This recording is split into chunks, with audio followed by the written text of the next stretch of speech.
अस्सलाम वालेकुम everyone, I am हामिज़। आप लोगों को आज एक छोटा सा ट्यूटोरियल देने लगा हूँ डायरेक्ट एडमिन का। डायरेक्ट एडमिन बिल्कुल सी पैनल की तरह एक वेब कंट्रोल पैनल है। आप इसकी मिसाल बिल्कुल ऐसे ले सकते हैं कि एक चीज़ मोबलिंक है तो दूसरी यूफ़ोन है, एक चीज़ बाटा है तो दूसरी सर्विस है, एक चीज़ सैमसंग है तो दूसरा कोई और ब्रांड ले लें मोबाइल फ़ोन का। इस तरह एक HP है तो दूसरा लिनोवो है। ये बिल्कुल बस कंपेटिटर्स हैं एक दूसरे के, और इनके डिफरेंसेस सिर्फ इतने से हैं कि इनका यूज़र इंटरफेस का डिफरेंस होता है। अदर दैन दैट सारी चीज़ें सेम होती हैं। आप मिज़ान बैंक में जाएंगे, पैसे सबमिट करवाएंगे, उसकी ऐप डाउनलोड करेंगे, ट्रांसफ़र करेंगे, बिल जमा करवाएंगे, whatever you want to do एक ऐप से करेंगे। वही काम आप दूसरी MCB की बैंक ऐप से भी कर सकते हैं, लेकिन उसके इंटरफेस का डिफरेंस होगा। तो यहाँ पे भी इन दोनों के इंटरफेस का डिफरेंस है। हाँ, क्योंकि डायरेक्ट एडमिन थोड़ा सस्ता है और सी पैनल महंगा है, तो काफ़ी कंपनीज़ अब कॉस्ट कटिंग के लिए या लोगों की कॉस्ट बचाने के लिए, specially in Pakistan, cost cutting हो जाए, डॉलर रेट बहुत ऊंचा हो गया, महंगाई बहुत ज़्यादा हो गई है, तो सी पैनल अब अफोर्ड नहीं होता बहुत सारे कस्टमर से। क्योंकि अल्टीमेटली होस्टिंग कंपनीज तो अफोर्ड कर लेंगी, लेकिन जो कस्टमर्स होते हैं उनकी कॉस्ट अचानक से बढ़ जाती है। तो उनकी कॉस्ट कटिंग के लिए और उनको अच्छी चीज़ पर फराहम करने के लिए डायरेक्ट एडमिन का भी एक सहारा लिया जाता है। अब दबियोस के ऊपर आपको डायरेक्ट एडमिन भी मिलता है, आपको सी पैनल में मिलता है। सी पैनल के ऊपर प्राइसेस जो हैं वो 5-5, 6-6 डॉलर ज़्यादा हैं, और डायरेक्ट एडमिन पे 5-5, 6-6 डॉलर कम है। तो ये thebios.com पे अगर आप जाएंगे तो आपको मिल जाएंगी। सो आपकी मर्ज़ी, आप क्या चूज़ करते हैं, आप डायरेक्ट एडमिन चूज़ करते हैं, सी पैनल चूज़ करते हैं। हमारे पास दोनों सहूलतें मौजूद हैं। सो सी पैनल की तरह डायरेक्ट एडमिन भी, इसका भी आपको एक ईमेल आती है, इस तरह सी पैनल की आती है, उसका यूज़र नेम, उसी का पासवर्ड, उसी का लिंक होता है। इसको मैं साइन इन कर रहा हूँ। लेट्स सी साइन इन करके हमें क्या दिखता है। तो जैसे सी पैनल का एक पैनल दिखता है पूरा का पूरा, यहाँ पे हमारे पास ये पूरा का पूरा एक पैनल दिखता है। अच्छा, इसकी सबसे इंपॉर्टेंट बात मैं ये बता दूँ कि कई लोगों के पास इस तरह का सिनेरियो शायद ना बना हुआ आ रहा हो, तो वो क्या कर सकते हैं कि वो स्किन ऑप्शंस में जा सकते हैं और चेक कर सकते हैं कि उनकी स्किन का एक तरीक़ाकार। अब देखिए, मैं स्टैंडर्ड करूँगा तो वो इस तरह आ जाएगी, ठीक है। तो कुछ लोगों के पास ये नहीं होगी, कुछ लोगों के पास शायद साइड बार जैसी इस तरह से आ रही हो, कुछ लोगों के पास फिर स्किन ऑप्शन जो है वो आइकन्स ग्रिड के नाम से, जिस तरह मेरे पास शुरू में आ रही थी। फिर कुछ लोगों के पास जो है वो हाइब्रिड के तौर पे आ रही हो।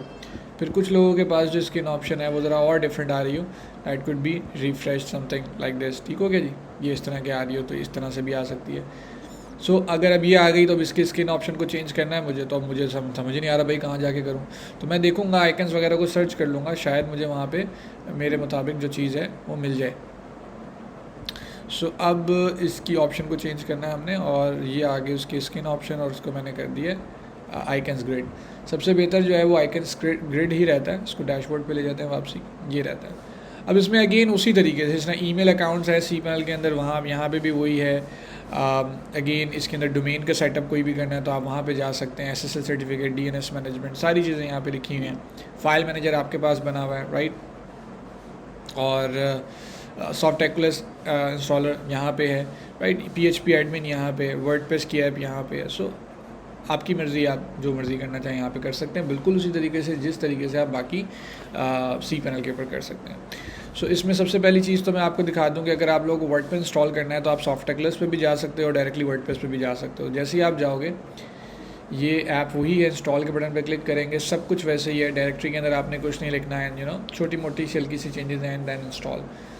सिंपल है, बहुत सिंपल है। उसी तरीके से इंस्टॉल करते हैं। यहाँ पे अपनी डोमेन नेम सेलेक्ट करें, डायरेक्टरी सेलेक्ट करने की ज़रूरत नहीं है, admin user name, password, email अपनी डालें, एंड यहाँ से कुछ सेलेक्ट करने की ज़रूरत नहीं है, डायरेक्टली इंस्टॉल कर लें। 1 मिनट के अंदर आपका वर्डप्रेस इंस्टॉल हो गया। अगर आप कहते हैं जी मैंने कस्टम इंस्टॉल करना है, तो फिर कस्टम इंस्टॉल के अंदर बहुत सारी चीज़ें इस तरह सी पैनल के अंदर आती हैं आपकी, वो भी आ सकती हैं। तो आप ये कर सकते हैं, इन दोनों को छोड़ दें, अगेन इंस्टॉल कर लें। दोनों चीज़ें सेम है, क्विक इंस्टॉल कर लें या कस्टम इंस्टॉल कर लें, बात एक ही है। इसके अलावा अगर आपने ईमेल्स वगैरह बनानी है तो ईमेल अकाउंट्स में चले जाएंगे और यहाँ पे जाके अपनी सारी ईमेल्स क्रिएट कर सकते हैं। कोई भी ईमेल अगर आपने बना ली है तो आप उसको चेक भी कर सकते हैं। ठीक हो गया जी, change user name, password, limits वगैरह, और इवन कि आप इस ईमेल को यूज़ करके भी देख सकते हैं। अगर हम क्लिक करेंगे, अच्छा, तो सारी ऑप्शन यहाँ पर विजिबल हो जाती हैं, और आप अपनी ईमेल्स को बेसिकली यूज़ कर सकते हैं इन एंड आउट स्कैन के ज़रिए। अच्छा, थोड़ा सा आप डैशबोर्ड पे दोबारा आ जाइए, तो हमारे पास यहाँ पे फ़ाइल मैनेजर आ जाता है। फ़ाइल मैनेजर का सिस्टम भी बिल्कुल वैसे ही है। फ़ाइल मैनेजर में अगर आप जाते हैं यहाँ पे, तो वो इसी तरीके से पब्लिक अंडरस्कोर HTML की फ़ाइल बनी होती है। पब्लिक अंडरस्कोर HTML के अंदर वर्डप्रेस इंस्टॉल हुआ हुआ है, WP एडमिन ये रहा, WP कंटेंट ये रहा, थीम्स उसके प्लगइन्स इस तरीके से आप यूज़ करते हैं, सारी चीज़ें वहाँ पे ये रहीं। इसके अलावा अच्छा क्रिएट अ न्यू फोल्डर की ऑप्शन आ गई, इसको आप बंद कर दें। इसके अलावा अगर आपको कोई डोमेन ऐड करनी है तो वो आप डोमेन सेटअप में चले जाइए, ठीक है। तो यहाँ पे आके आप एक नई डोमेन ऐड कर सकते हैं, जिसका मैंने आपको कहा था कि ऐड ऑन डोमेन अगर आपको ऐड करनी है तो वो यहीं पे आपकी डोमेन ऐड होगी, लेकिन उससे पहले आपको DNS लगाने पड़ेंगे। अगर आप बात कर लें कि आपको एक सब डोमेन ऐड करनी है तो सब डोमेन मैनेजमेंट के ऊपर आप यहाँ पे जाते हैं और सब डोमेन आप यहाँ पे ऐड करते हैं। तो ये बहुत सिंपल है मेरे लिहाज से। मुझसे पूछेंगे ना तो ये cPanel से ज़्यादा सिंपल है, cPanel से ज़्यादा अच्छा है। अच्छा, अगर आपने ये ईमेल बना ली है, लेट्स सपोज, और आप इसको चेक करना चाह रहे हैं कि ये मेरी बेसिक ईमेल है और इसको मैंने चेक करना है कि इसमें कितनी ईमेल्स आई हैं मेरी, तो आप डैशबोर्ड में चले जाइए और यहाँ पे बेसिकली एक्स्ट्रा फीचर्स के अंदर वेब मेल की एक ऑप्शन आती है। आप इसमें जाएं और इसमें जाके जो भी आपकी मेल है उसको आप चेक कर सकते हैं, उसका यूज़र नेम पासवर्ड जो यहाँ पे आपने ईमेल बनाते हुए यूज़ किया होगा वो लगाएंगे। जैसे ही लगाएंगे तो यूज़र नेम पासवर्ड करके आप लॉगिन कर लेंगे, ठीक हो गया। इसके अलावा आपका PHP माई एडमिन, अगर कभी भी आपको PHP के पास उसके ऊपर जाना पड़ता है, लेट्स से सॉरी मेरा ख्याल एक्सेस डिनाई, अच्छा मुझे उसकी, ठीक है, तो उसमें हम डायरेक्टली चले जाते हैं cPanel के अंदर। इसके अंदर बेसिकली करना ये पड़ेगा कि जैसे ही ओपन करता है ये आपसे यूज़र नेम पासवर्ड मांगता है और ये यूज़र नेम पासवर्ड वही वाला मांग रहा है जो cPanel का है। तो cPanel का ये एक्सेस, इसकी सिक्योरिटी एक्स्ट्रा है जो cPanel कह रहा हूँ, डायरेक्ट एडमिन लॉगिन करते हुए जो यूज़र नेम पासवर्ड लगाया वही आप यूज़र नेम पासवर्ड यहाँ पे लगाइए, फौरी तौर के ऊपर लॉगिन कीजिए, आपका उसी तरीके से डायरेक्ट एडमिन भी ओपन हो जाएगा।